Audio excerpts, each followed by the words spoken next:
На первый взгляд трещины кажутся вполне себе заурядной проблемой. Но дело в том, что зачистить их стандартным способом практически невозможно. Ведь сколько бы вы ни спиливали колпачком или поддиском, в глубину трещины вам никак не попасть, поэтому работать нужно индивидуально и очень осторожно. Как ни странно, для зачистки и раскрытия трещин очень хорошо подходят кусачки для кутикулы. Да, те, которыми нельзя, кроме кутикулы, ничего резать. Но удивительный факт, такого рода инструмент часто помогает мне не только в зачистке вот таких глубоких и достаточно неприятных трещин, но также помогает мне справляться с зачисткой, например, того же самого анихализиса.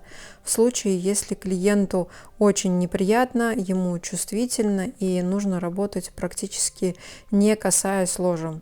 В общем, берите этот странный лайфхак на заметку. Конечно, кусачки будут стачиваться очень быстро, и, скорее всего, после одной такой зачистки уже этими же самыми кусачками кутикулу вы не срежете. Но можно приобрести себе именно для таких целей кутикульные кусачки. Выбирайте полотно длиннее, я предпочитаю 11 или 12, то есть это чуть больше 1 сантиметра.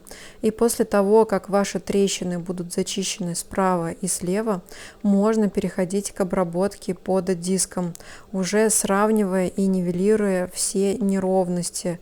Будьте внимательны и осторожны, потому что если трещина растрескалась прямо вовнутрь и там образовалась открытая ранка, это уже считается опасная трещина.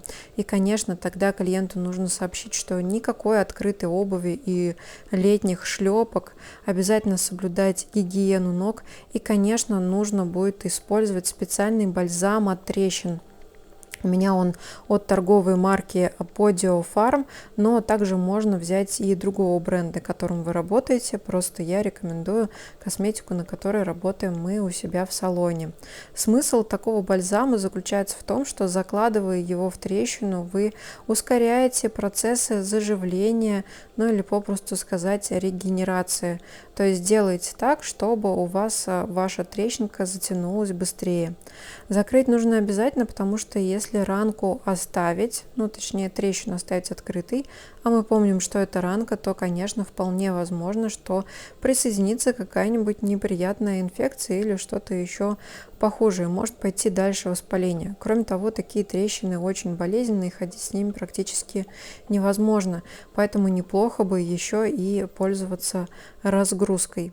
Ну а мы на этом наше видео заканчиваем. Вот так выглядит пяточка. Это, кстати говоря, мужская, и он пришел уже практически от безысходности. Зачистка выполнена, мы его плотно упаковали и отправили поправляться.